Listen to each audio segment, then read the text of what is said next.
Donc, la première étape consiste à enlever tout le béton friable du solage, ainsi que sur les parois, sur le vinyle, afin de bien aider le mortier, le béton d'ancrage, à adhérer.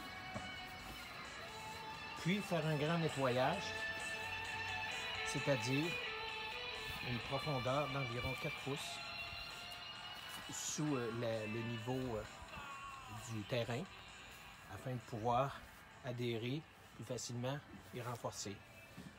Ensuite, enlever toutes les plantes et surtout, oui, voilà, nettoyer complètement. Et cette première étape s'appelle le nettoyage, le renforcement et le patchage. Exemple, un coin qui va être réalisé tantôt. Donc, pour finaliser, bien nettoyer partout autour.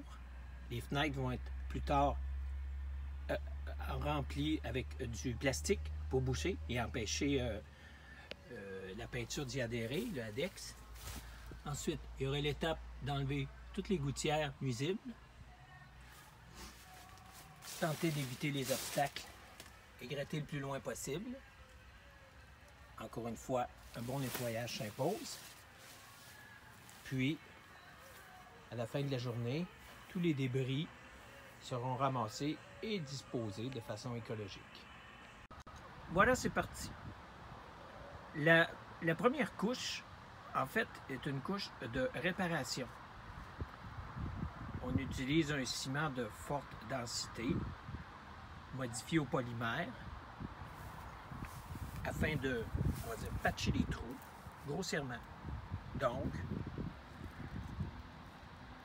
arriver à avoir un meilleur nivellement de la surface. Le substrat sera alors prêt pour la seconde couche, qui sera alors le ciment colle, c'est-à-dire encore une fois du Portland mélangé avec de la colle haute performance, qui sera afin d'adhérer et de renforcer le solage, afin de permettre une finition, dans ce cas-ci à l'uréthane, de l'émail acrylique, de marque Adex, on va pas donner de nom, architectural, afin de donner un fini résistant, solide, durable, garanti pour 25 ans. Ici, la complication, c'est les dénivelés importants. Par exemple, dans les raccoins, il peut arriver parfois de double, triple épaisseur de béton qui a été rajouté. Et il faut alors tenter de ramener le plus précis, le plus nivelé possible en mettant plusieurs couches de mortier, étape par étape bien sûr, afin de permettre au produit de sécher. Voilà, on se revoit demain. Nous en sommes maintenant à l'étape de compléter la couche de treillis noyée dans le ciment colle. Comme on disait tantôt, un mélange de Portland pur et de colle, la base coat qu'on appelle, et qui est appliqué sur tout le long du mur. Et voici un aperçu de la finale une fois avoir appliqué la couche de finition.